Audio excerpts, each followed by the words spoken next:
Kita ke informasi berikutnya, Presiden Prabowo Subianto menyerahkan sejumlah pesawat tempur ke TNI di Pangkalan TNI Angkatan Udara Halim Perdana Kusuma, Jakarta.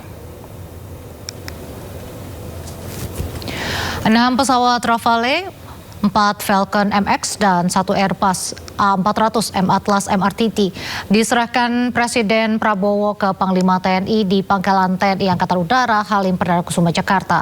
Proses penyerahan diawali dengan pelepasan tirai logo Skuadron Udara 12 dan penyiraman air bunga di bagian depan pesawat Rafale. Hal itu menjadi tanda simbolis pengukuhan sejumlah alutsista yang diserahkan sebagai bagian dari kekuatan udara strategis Indonesia. Selain pesawat tempur, penyerahan juga meliputi persenjataan radar CGI, GM403, rudal air-to-air BVR Meteor, dan smart weapon AASM Hammer yang merupakan bagian dari Rafale. Tonggak penambahan kekuatan, kita harus terus tingkatkan kekuatan pertahanan kita. Sebagai penangkal, sebagai deterrent, kita tidak punya kepentingan selain untuk menjaga wilayah kita sendiri. Presiden Prabowo Subianto menyerahkan sejumlah pesawat tempur ke TNI di Pangkalan TNI Angkatan Udara Halim Perdana Kusuma, Jakarta. Seperti apa pesawat tempur buatan Perancis ini? Berikut laporan Ayan Nufus.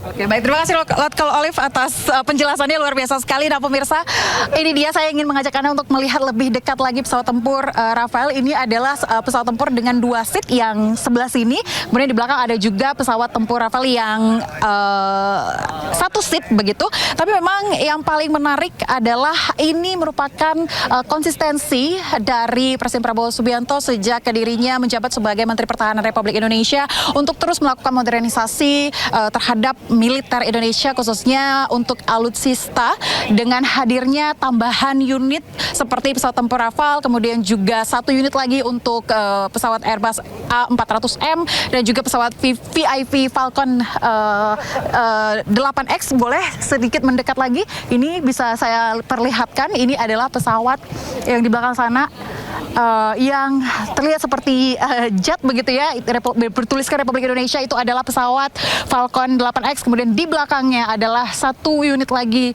pesawat Airbus A400M buatan Perancis. Dan inilah bentuk nyata dari modernisasi alutsista Republik Indonesia. Dari Jakarta, saya Ayan Nufus beserta juru kamera Novan Dwi, iNews melaporkan.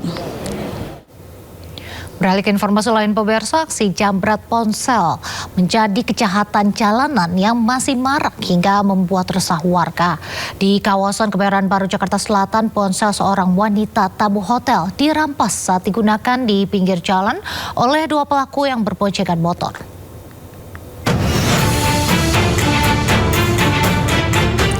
Seorang wanita tamu sebuah hotel terekam CCTV saat berjalan kaki seorang diri di Jalan Senayan Bawah, Rawa Barat, Kebayoran Baru, Jakarta Selatan. Pelaku yang berboncengan motor juga sempat mendahului korban lalu berbalik arah hingga melakukan perampasan ponsel. Korban yang terkejut spontan berteriak dan berlari mengejar pemotor yang berusaha melarikan diri. Sontak teriakannya mengundang warga lain dan ikut mengejar pelaku. Pelaku segera memacu kendaraannya lalu melarikan diri melalui jalan Rengas menuju Jalan Walter Mongonsidi, Kebayoran Baru, Jakarta Selatan. Suasana jalan yang masih sepi membuat pelaku leluasa melakukan aksinya. Selain itu, diduga kedua pelaku sudah mengetahui seluk-beluk suasana jalan sehingga dengan mudah melarikan diri. Naik motor berdua, ya itu ciri-cirinya yang satu agak gemuk, yang satunya tuh kecil, pendek sih, tapi dia pakai masker. Nah terus si pelaku yang di belakangnya tuh bawa HP sambil gini, kan aku kan nggak tahu kan dia itu mau jambret HP. Terus aku lari kejar, pas di situ aku baru ngeh dia itu jambret. Aksi jambret ini menambah catatan aksi kejahatan jalanan yang terjadi di wilayah hukum Polda Metro Jaya selama beberapa pekan terakhir. Warga berharap polisi bisa menindak tegas para pelaku untuk menekan angka kejahatan jalanan. Dari Jakarta, Helmi Sajangbati, iNews melaporkan. Pemirsa, viral sebuah mobil sport menyeruduk sebuah truk yang mengalami kecelakaan tunggal di Pontianak, Kalimantan Barat. Kecelakaan anomali ini kontan menjadi perhatian warga. Nah, rokok. Bapak. Nah pemirsa, inilah detik-detik saat kamera amatir netizen merekam terjadinya kecelakaan lalu lintas di Jalan Wahidin Sudirohusodo, Pontianak, Kalimantan Barat. Sebuah mobil sport berwarna hijau yang sedang berjalan santai beriringan dengan sebuah truk box. Namun tak menyangka truk tiba-tiba menabrak sesuatu di depannya. Pengemudi mobil sport yang tak mengantisipasi kaget dan tiba-tiba kap mesinnya sudah menyundul bagian belakang truk. Belum diketahui apakah ada korban serta besarnya kerugian dalam kecelakaan ini. Oh, udah.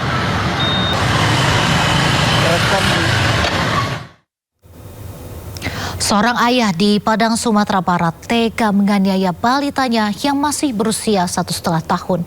Pelaku berdalih aksinya di bawah pengaruh narkoba dan depresi akibat himpitan ekonomi.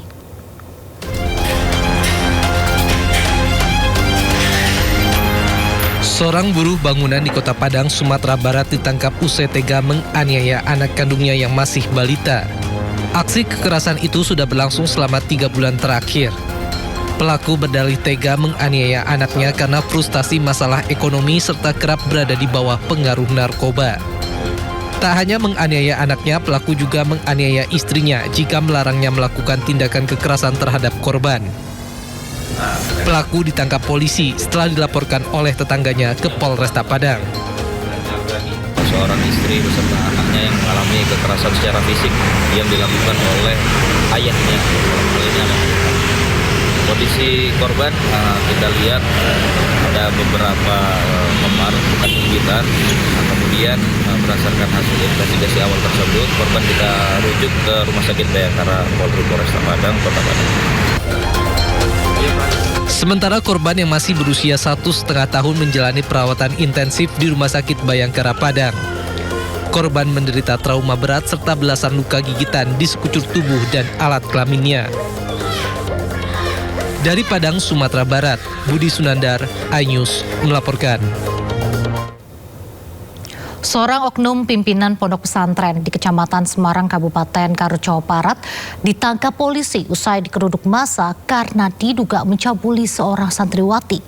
Polisi langsung melakukan penyelidikan kasus dan memeriksa 4 saksi.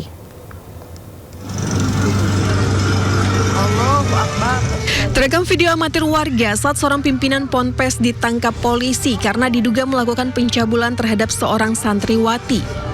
Proses penangkapan diwarnai sumpah serapah dan teriakan warga di sekitar lingkungan pesantren yang emosi dan kesal atas ulah dari oknum pimpinan ponpes tersebut.